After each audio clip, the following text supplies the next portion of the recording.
Olá, seja bem-vindo, seja bem-vinda no nosso último módulo, no módulo 7 do nosso treinamento de ITIL 4 Foundation.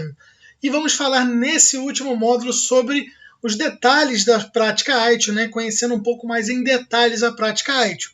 E para começarmos, vamos ver aqui que objetivos vamos falar nesse curso. Aqui, nesse último módulo, nós vamos falar sobre contribuição para a cadeia de valor, controle de mudança, autoridade de mudança, mudanças padrão, normal e emergencial, gerenciamento de incidentes, gerenciamento de problema, central de serviço, Service Desk, e gerenciamento de nível de serviço, que é o SLA, e gerenciamento de requisição de serviços. Então vamos lá, vamos começar? Então aqui em cima no nosso plano de cadeia de valor, a gente tem o planejar, que são as atividades, os métodos e técnicas de planejamento que garantem relevância para os objetivos e os contextos atuais da empresa.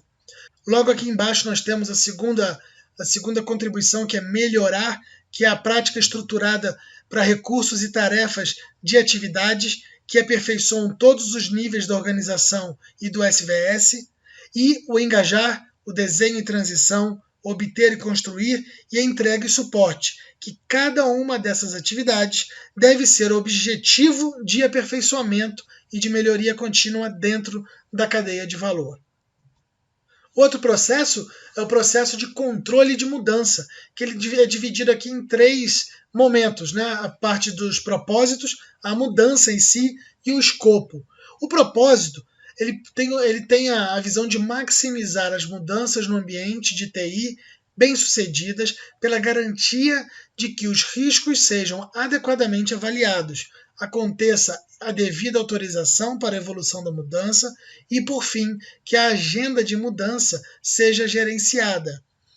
A mudança em si ela é a inclusão, a modificação ou a retirada de qualquer item que possa ter um efeito direto ou indireto nos serviços. E o escopo desse controle de mudanças é toda a infraestrutura de TI, de aplicativos, a documentação, os processos, os acordos e contratos com fornecedores e qualquer coisa que possa impactar direta ou indiretamente em um produto ou serviço. E nós temos então a autoridade de mudança, ou Change Authority. A autoridade de mudança é definida como uma pessoa ou um grupo que autoriza uma mudança. Pode ser uma equipe, um supervisor, um gerente, um CEO. Pode ser o conselho, o cliente ou um regulador, e dependendo da natureza da mudança, bem como da abordagem e cultura organizacional. Agora, é essencial que a autoridade de mudança correta seja atribuída a cada tipo de mudança para garantir que a ativação da mudança seja eficiente e eficaz. Não faz sentido constituir um conselho para revisar todas as mudanças de risco relativamente baixa ou que possam ser aprovadas localmente. Nas organizações de alta velocidade, é uma prática comum descentralizar a aprovação de alterações, tornando a visão por pares um dos principais prediletores de alto desempenho. Por exemplo, uma equipe de produto ágil tomaria decisões sobre quais elementos do backlog do produto serão abordados em uma sprint, enquanto o gerente de produto ágil tomaria decisões sobre quais recursos do cliente seriam incluídos no backlog do produto. As organizações que adotam práticas de DevOps podem estabelecer a aprovação sistêmica com base no sucesso de verificações automatizadas do pipeline de integração ou de implantação contínua, que é o CI ou CD. E que tipos de mudança podem existir? A primeira delas é a mudança padrão. O ITIL define mudança padrão como uma mudança pré-autorizada de baixo risco, relativamente comum e segue um procedimento ou instrução de trabalho. Então, presta bem atenção, essa é uma questão de prova. Então, quais são os modelos de mudança? Então, como é uma mudança padrão? Então, presta bem atenção. Considere padrão como os serviços que a TI oferece aos usuários finais. Serviços como substituição de hardware do ciclo de vida, correções e atualizações de software, alterações de firewall e novas entradas de DNS, por exemplo. Todos esses são exemplos de tarefas pré-autorizadas que a TI pode seguir imediatamente quando surgir uma solicitação ou um requisito de mudanças. E após a autorização de tais alterações, é necessário um planejamento mínimo para executar um atendimento de solicitação de alteração. Essas alterações geralmente surgem como solicitações de serviço dos usuários finais e são antecipadas com antecedência, não necessariamente em termos de um período de tempo específico. As alterações padrão também podem incluir as alterações operacionais que seguem um cronograma específico. O procedimento de implementação de alterações ele é simples e raramente apresenta um problema ou um risco. Um procedimento completo de avaliação de risco é executado antes da autorização de alterações padrão, e somente uma mudança nos negócios ou um incidente de TI exigiria uma reavaliação de riscos associada à mudança padrão. Outra mudança são as mudanças normais. A AITO define mudança normal como uma mudança que não é uma mudança de emergência ou uma mudança padrão. As mudanças normais seguem as etapas definidas no processo de gerenciamento de mudanças. E essas são as alterações que devem ser avaliadas, autorizadas e, em seguida, agendadas de acordo com o processo padronizado. Essas mudanças são antecipadas e planejadas com antecedência e controles padronizados de gerenciamento de mudanças apropriados podem ser planejados de acordo. No entanto, a alteração normal é implementada somente após o recebimento da autorização e aprovação formais. As alterações de baixo risco podem exigir alteração na autorização das equipes de TI locais, enquanto alterações de alto risco podem exigir a aprovação do CAB ou de executivos sêniores dos negócios de TI. Todas as atividades nos controles do processo de gerenciamento de mudanças são praticadas para as alterações normais.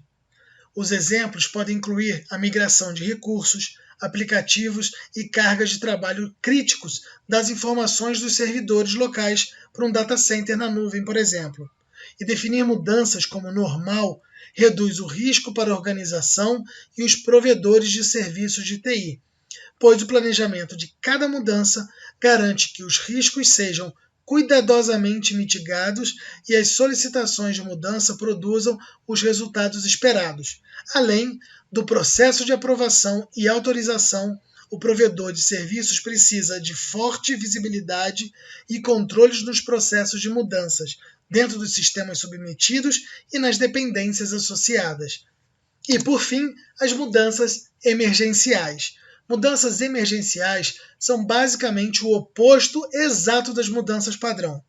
O AITO define mudanças de emergência como uma mudança que deve ser introduzida o mais rápido possível.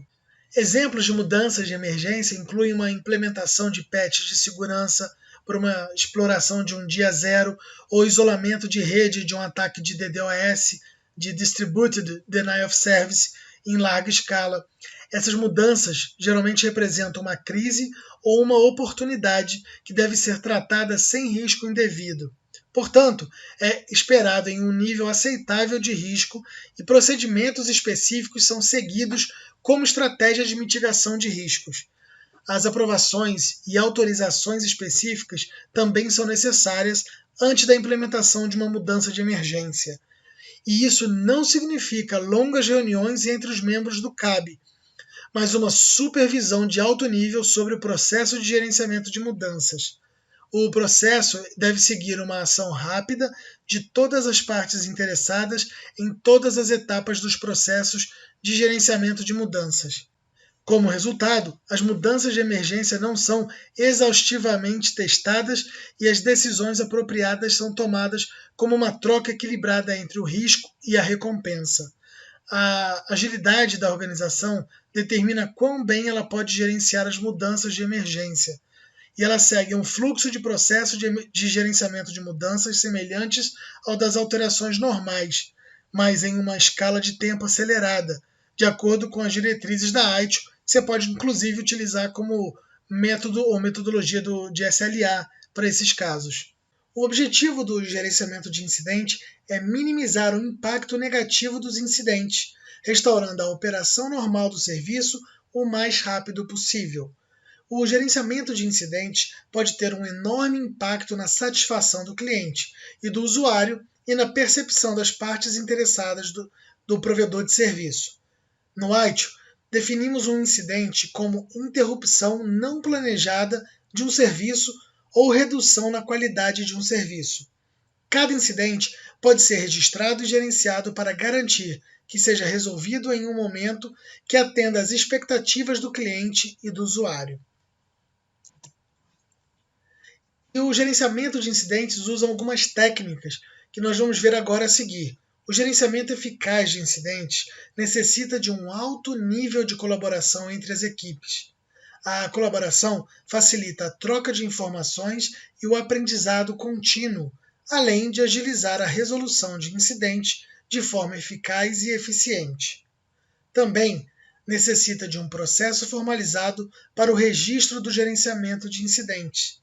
Esse processo normalmente não inclui procedimentos detalhados sobre como diagnosticar, investigar e resolver incidentes. Os scripts ou rotinas são largamente usados na coleta de informações dos usuários durante o contato inicial, podendo até levar diretamente a um diagnóstico e resolução de incidentes simples. Ou a investigação de incidentes mais complexos geralmente exige mais conhecimento e experiência do que procedimentos formais. O gerenciamento de problema, depois do incidente, define um problema como uma causa ou uma causa potencial de um ou mais incidentes. O objetivo do gerenciamento de problemas é reduzir a probabilidade e o impacto de incidentes, identificando causas reais e potenciais de incidentes e gerenciando as soluções alternativas e erros conhecidos. Os problemas estão relacionados a incidentes, mas é importante diferenciá-los na maneira como são gerenciados. Então vamos entender. Os incidentes têm impacto nos usuários ou processos de negócios e devem ser resolvidos para que a atividade comercial normal possa ocorrer. Os problemas também são as causas dos incidentes. Portanto, eles requerem investigação e análise para identificar as causas, desenvolver soluções alternativas e recomendar soluções a longo prazo. Isso reduz o número e o impacto de incidentes futuros. E o gerenciamento de problemas ele tem 3 fases distintas, que é a identificação de problema, controle de problemas e o controle de erros. Na identificação de problema, nós vamos ver as atividades de identificação de problemas que identificam e registram problemas por realizando as análises de tendência de registro de incidentes ou detectando problemas duplicados e recorrentes. Também vamos identificar, durante o gerenciamento de incidentes graves, identificando o risco de recorrência de um incidente. A gente vai identificar analisando informações recebidas de fornecedores e parceiros e analisando informações recebidas de desenvolvedores de softwares internos, equipe de testes e equipe de projetos. Depois que você faz a identificação, a outra fase é o controle dos problemas, onde nós vamos basicamente ver as atividades de controle de problemas que incluem análise de problemas e documentação de soluções alternativas e erros conhecidos.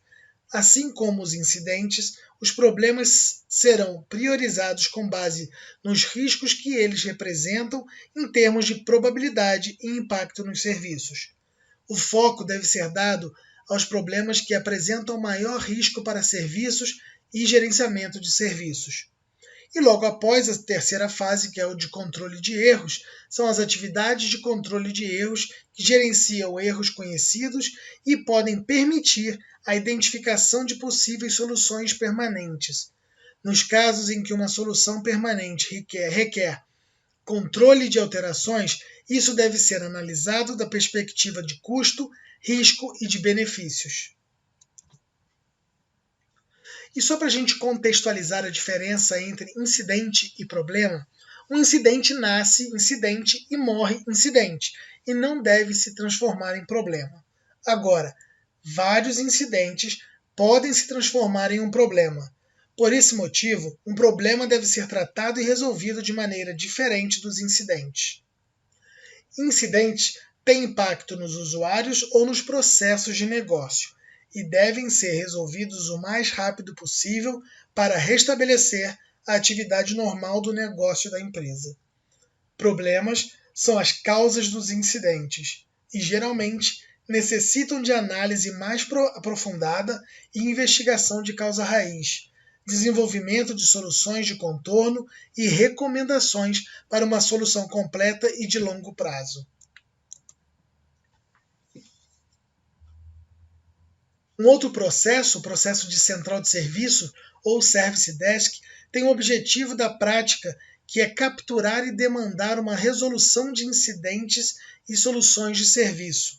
Também deve ser o ponto de entrada e o ponto de contato único para o provedor de serviços com todos os seus usuários. O objetivo da prática do Service Desk é capturar a demanda por resolução de incidentes e solicitações de serviço. Também deve ser o ponto de entrada e o ponto de contato único com o provedor de serviços com todos os seus usuários.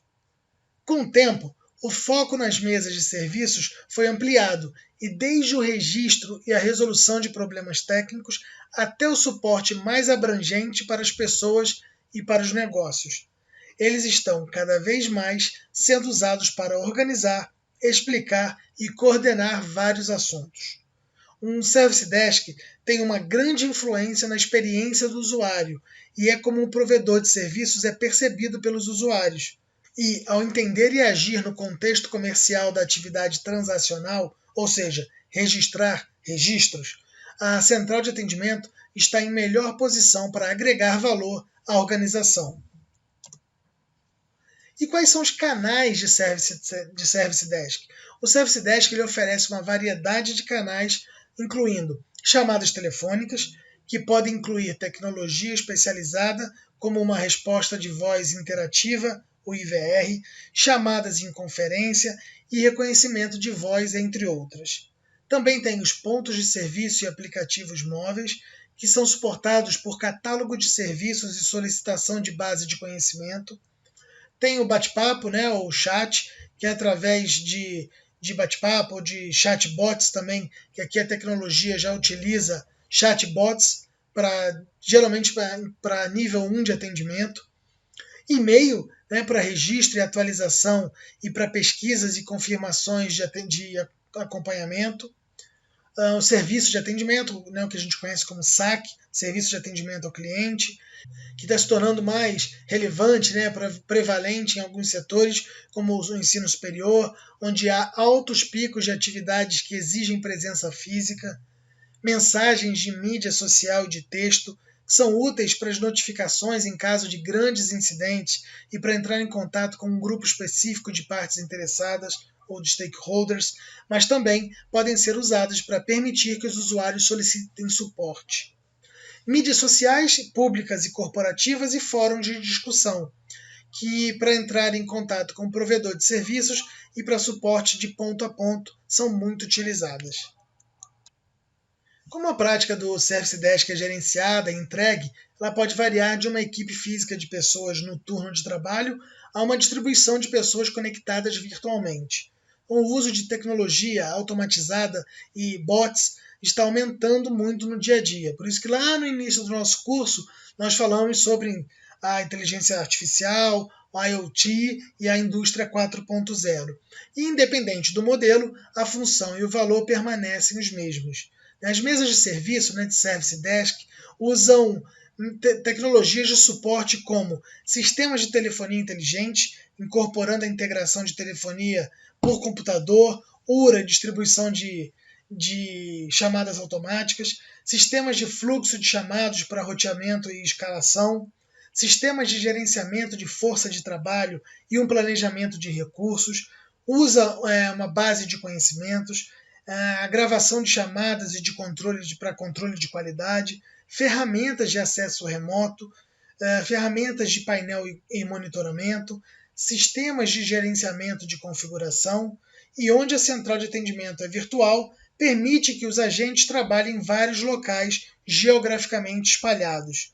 uma central de serviços virtual requer uma tecnologia de suporte mais sofisticada, envolvendo roteamento e escalonamento mais complexos. E essas soluções geralmente são baseadas em nuvem. Aqui eu vou fazer um exemplo da IBM. Eu estava lá no momento que no mundo inteiro a IBM tomou uma decisão. Ela migrou todo o Service Desk, que antes era local, era por país. Então, para cliente no Brasil, era um Service Desk no Brasil. Para um cliente na China, era um Service Desk na China. Para cliente nos Estados Unidos, era um Service Desk nos Estados Unidos, e assim sucessivamente. Ela migrou em 2014. Todo Service Desk passou a ser na Índia. Então imagina o seguinte, ela tomou uma decisão global, ela eliminou todos os times de Service Desk no mundo inteiro e migrou todos para a Índia. Então qualquer cliente da IBM no mundo, se abrir um chamado de 2014 até hoje, pelo menos nesse momento que eu estou fazendo o vídeo, cai numa ligação em inglês na Índia. Então isso é redução de custos, por exemplo. Foi um dos decisores. Mas aqui é um exemplo de um Service Desk virtual. Beleza? Vamos lá. Agora falando do próximo processo do gerenciamento do nível de serviço, do SLA. Um SLA é definido como um contrato documentado entre um provedor de serviços e um cliente que identifica os serviços necessários e o nível de serviço esperado. Os SLAs são usados para medir o desempenho dos serviços do ponto de vista do cliente e é importante que eles sejam acordados num contexto comercial mais amplo. E alguns dos principais requisitos para os SLAs serem bem-sucedidos incluem que eles devem estar relacionados a um serviço definido no catálogo de serviços. As métricas individuais sem um contexto de serviço especificado são inúteis. Eles devem estar relacionados a resultados definidos e não simplesmente a métricas operacionais. Isso pode ser alcançado com pacotes equilibrados de métricas, como satisfação do cliente e principais resultados de negócio. Aqui, quando você for estudar sobre KPIs ou KPIs, aqui os KPIs são os parâmetros para requisição de SLAs. Eles devem refletir um acordo, um engajamento e discussão entre o provedor de serviços e o consumidor dos serviços. E é importante envolver todos os stakeholders, as partes interessadas, incluindo parceiros, patrocinadores, usuários e clientes. E eles devem ser simplesmente escritos e fáceis de entender e usar para todas as partes. Falando agora sobre o gerenciamento de requisição de serviços. O objetivo dessa prática de gerenciamento é oferecer suporte à qualidade acordada de um serviço, tratando todas as solicitações de serviço pré-definidas e iniciadas pelo usuário de maneira eficaz e amigável. O gerenciamento de solicitações de serviço depende de processos e procedimentos bem projetados, que são operacionalizados por meio de ferramentas de rastreamento e automação para maximizar a eficiência da prática. Para ser tratado da melhor maneira, o gerenciamento de solicitações de serviço deve seguir as seguintes diretrizes. As solicitações de serviço e o seu atendimento devem ser padronizadas e automatizadas na maior medida possível. As políticas devem definir quais solicitações de serviço serão atendidas com aprovações limitadas ao mesmo, sem aprovação adicional, para que a realização possa ser simplificada. As expectativas dos usuários em relação aos tempos e custos de atendimento devem ser claramente definidas com base no que a organização pode realmente entregar. E as oportunidades de melhoria devem ser identificadas e implementadas para produzir tempos de preenchimento mais rápidos e aproveitar a automação. E cada solicitação de serviço ela pode incluir um ou mais dos seguintes itens. Então eu vou separar aqui os tipos de solicitação e um exemplo dela.